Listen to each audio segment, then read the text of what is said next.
शेतकरी मित्रांनो नमस्कार. राज्यातील सोयाबीन आणि कापूस उत्पादक शेतकऱ्यांना प्रति हेक्टर 5,000 रुपयाचं अनुदान राज्य शासनाच्या माध्यमातून जाहीर करण्यात आलं होतं आणि त्याचं वितरण 10 सप्टेंबरपासून सुरू करण्यात येईल, असं कृषी मंत्री धनंजय मुंडे यांच्या माध्यमातून सांगण्यात आलेलं होतं. तसे प्रशासनाला त्यांनी निर्देश देखील दिलेले होते, परंतु या अनुदानाचं वितरण अजूनही शेतकऱ्यांच्या खात्यात झालेलं नाही.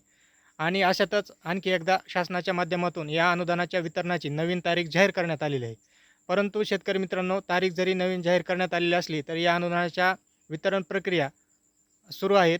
त्याचं कारण म्हणजे शेतकरी मित्रांनो, सोयाबीन आणि कापसाच्या अनुदानापोटी जवळपास 4,000 कोटी रुपयाचा एवढा निधी मंजूर करण्यात आलेला होता.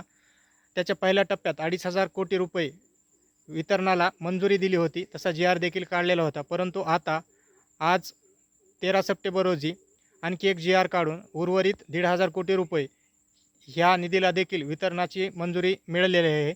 म्हणजेच शेतकऱ्यांना येत्या काही दिवसात ह्या अनुदानाचं वितरण केलं जाईल. शासनाच्या माध्यमातून 16 सप्टेंबर ही आता तारीख सांगण्यात आलेली आहे. जवळपास 4-5 दिवसात या अनुदानाचं वितरण शेतकऱ्यांच्या खात्यात केलं जाईल, अशी अपेक्षा आहे. शेतकरी मित्रांनो, ही होती अपडेट. माहिती आवडल्यास आपल्या चॅनलला सबस्क्राईब करा. धन्यवाद.